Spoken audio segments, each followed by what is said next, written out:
E esse momento de oração, irmãos, tem tudo a ver com o que a gente vai ler na palavra agora. Abra sua Bíblia, Mateus 14. Mateus 14, 22 a 33. Se você tem alguém do seu lado aí sem a Bíblia, empresta para que ele possa ou ela possa acompanhar e ver que é verdade, que vai ser dito, está na palavra mesmo. Então o texto é Mateus 14, capítulo 14, versos de 22 a 33. Uma história super conhecida, mas que deverá ter cheiro de coisa nova, né? Odor de coisa fresca, de óleo fresco sobre nossas vidas. Mateus 14, 22 a 33.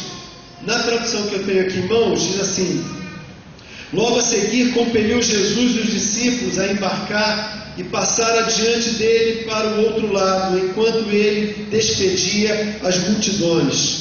E despedidas as multidões, subiu ao monte, a fim de orar, E despedidas as multidões, subiu ao monte, a fim de orar sozinho. E caindo a tarde, lá estava ele só. Entretanto, o barco já estava longe, e a muitos estádios da terra, açoitado pelas ondas, porque o vento era contrário. Na quarta vigília da noite, foi Jesus ter com eles, andando por sobre o mar. E os discípulos, ao verem-no andando sobre as águas, ficaram aterrorizados e exclamaram: é um fantasma! E tomados de medo, gritaram. Mas Jesus imediatamente lhes disse: tende bom ânimo, sou eu, não temais. Respondeu-lhe Pedro e disse: se és tu, Senhor, manda-me ir ter contigo por sobre as águas. E ele disse: vem. E Pedro, descendo do barco, andou por sobre as águas e foi ter com Jesus. Reparando, porém, na força do vento, teve medo e começou a submergir e gritou: salva-me, Senhor! E prontamente Jesus, estendendo a mão, tomou-lhe e disse: homem de pequena fé, por que duvidastes? Subindo ambos no barco, cessou então o vento, e os que estavam no barco o adoraram, dizendo: verdadeiramente és filho de Deus. Glória a Deus pela sua palavra. Meus irmãos, essa história que já tem sido repetida, lida por tantas vezes entre nós, ela, sem sombra de dúvidas, poderá inspirar as nossas vidas nesse momento, quando vamos pensar sobre vitórias no meio das provações. Vitória no meio das provações. Nós acabamos de compartilhar nossos pedidos de orações e muitos deles estavam recheadas de as nossas petições de assuntos que estão ligados aos problemas da vida, às realidades do nosso cotidiano. Pelo que a palavra de Deus que lemos agora, nesse momento, no texto de Mateus, capítulo 14, 22 a 33, está descrevendo, o que isso pode nos garantir que, sem sombra de dúvidas, nós poderemos sair nessa noite daqui com convicção de que nós temos, sim, com toda certeza, garantida, vitórias sobre as nossas provações. Esse texto, ele está apontando para uma realidade que tem tudo a ver com o que eu estou vivendo, você está vivendo nesse momento, no seu dia a dia. A passagem diz que Jesus está no período de pregações. A sua popularidade vai crescendo cada vez mais. Ele estava prestes a realizar um dos maiores milagres, que é a multiplicação de pães e peixes. Ou seja, é o momento ápice do seu ministério, em que sua popularidade vai alcançando todos os cantos da Judéia, Samaria e toda aquela região da Palestina. É dominada pela curiosidade de quem é esse homem que prega, que alvoroça, que junta multidões e realiza grandes milagres. Nesse momento do seu ministério, nesse momento tão importante do seu ministério, ele acabara de fazer a multiplicação e agora ele despega a multidão que vai impactada por aquilo. Minutos antes, ele diz que os seus discípulos pudessem descansar, vão à frente, depois eu encontro vocês. E eles pegaram o barquinho, entraram lá dentro, e ele então está se despedindo, propositalmente ele permite, o texto do verso 22 dá conta disso, ele vai adiante. Os seus discípulos se despedem dele e ele se retira voluntariamente para o monte para poder sozinho orar. Dá a entender que lá do alto do monte, onde ele vê o lago, o grande lago, onde os discípulos estão caminhando, remando em direção para o meio do lago, começa a escurecer e o texto está mostrando que Jesus está vendo aquela situação. Diz que na quarta vigília, para mais de 10 horas da noite, os ventos mudam, começa a ventar, o barco vai afundar. Eles não eram pessoas inexperientes, muito pelo contrário, eles eram muito experientes, mas eles não conseguem conter os ventos impetuosos e eles acreditam que vão morrer porque a coisa está preta.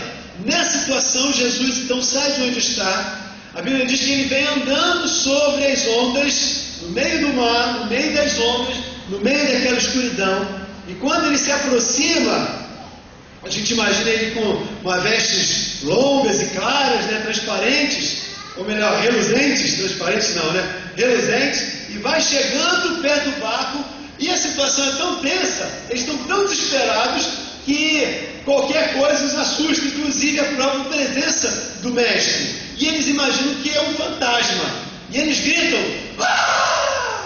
O fantasma! Para piorar a situação, porque, meus irmãos, cá para nós, tarde da noite para caramba, não tem bombeiro, não tem helicóptero para se solucionar o problema deles, não tem aonde se amparar, e ainda por cima, além de mais e mais e mais ondas, aparece agora um fantasma, né? Jesus diz, sou eu, fica tranquilo. Lembra que Pedro perguntou para ele, Senhor, se és tu mesmo, faz o quê? Faz o quê? Manda ele também. E ele começa a andar, e ele vai andando, mas quando o texto, acho que é o verso, deixa-me ver, 30, ele repara que os ventos, as ondas são contrárias, ele consequentemente começa a afundar. Jesus socorre imediatamente quando ele pede socorro, Jesus socorre, coloca os dois seguros no barco, e diz, homem de pouca fé. E então aqueles homens que estão no barco, irmãos, quando a tempestade cessa, eles admirados, eles se rendem àquele ser sublime que está diante deles e o adoram. Dizem que verdadeiramente ele é o Filho de Deus. O que essa história tem a ver com o que você vai viver amanhã? Para continuar a enfrentar o seu problema, as suas lutas. O que esse texto está querendo falar para nós sobre como obter vitórias no meio das nossas provações? A gente experimenta vitória no meio dessas provações quando a gente reconhece a soberania de Deus. É a primeira dica que o texto dá. Como eu ressaltei aqui, versos 22 a 24, deixam muito claro que Jesus sabia de tudo aquilo. E propositalmente ele permitiu que os discípulos fossem mar adentro. Ou seja, Jesus não foi surpreendido por aquela situação. Ele já estava usando aquilo para a sua honra e glória. Veja aí capítulo 14, olha na sua Bíblia. Você pode manter seu texto aberto para você conferir texto comigo. Mateus 14, 22 e 24 diz: logo a seguir, compeliu Jesus os discípulos a embarcar e a passar adiante dele. Ou seja, Jesus insistiu que eles fossem para o outro lado enquanto ele despediria as multidões. E despedidas as multidões, subiu ao monte a fim de orar sozinho, e caindo a tarde, lá estava ele só. Verso 24, vamos juntos? Entretanto, o barco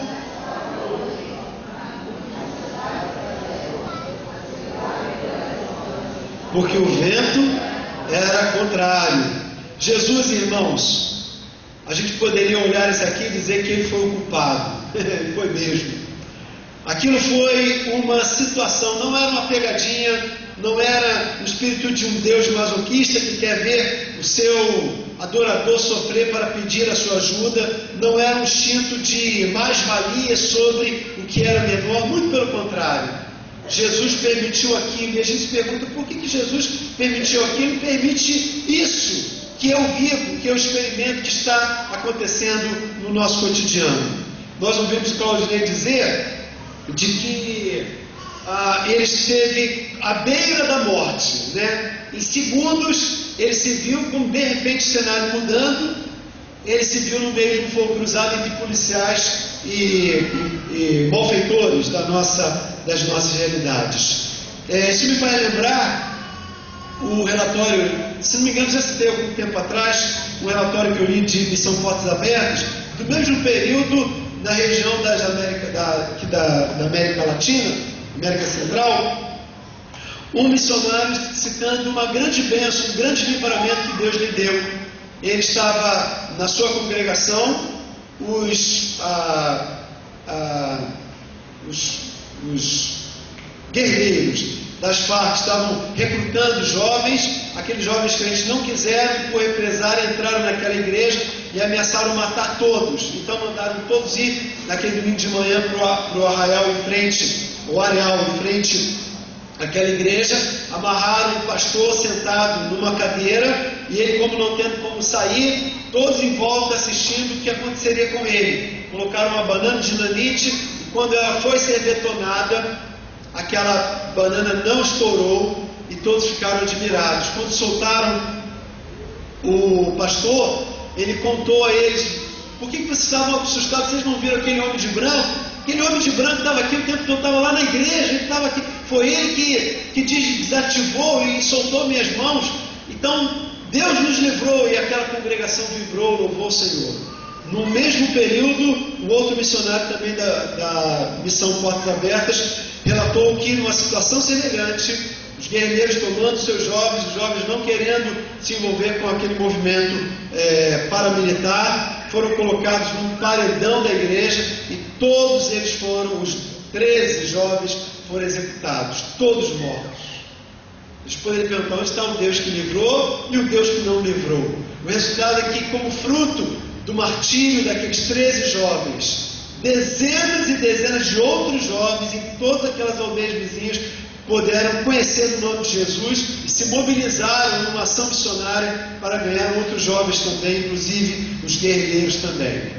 Sabe, irmãos, você está aqui crente em Jesus, eu estou aqui crente em Jesus, mas não tenho nenhuma vacina contra os problemas da vida. Eles virão para mim também, virão para você, virão sobre seu filho, sobre meu filho, sobre nossas realidades. Nós não temos nenhum antídoto contra os problemas. A única coisa e o diferencial é que o Deus que entende o que acontecerá, Ele continuará conosco. Foi o mesmo Deus que mandou aquele barquinho enfrentar aquela tempestade, porque Ele tinha um propósito, assim como Ele tem um propósito para a minha vida, para a sua vida também. Nós então podemos louvar a esse Deus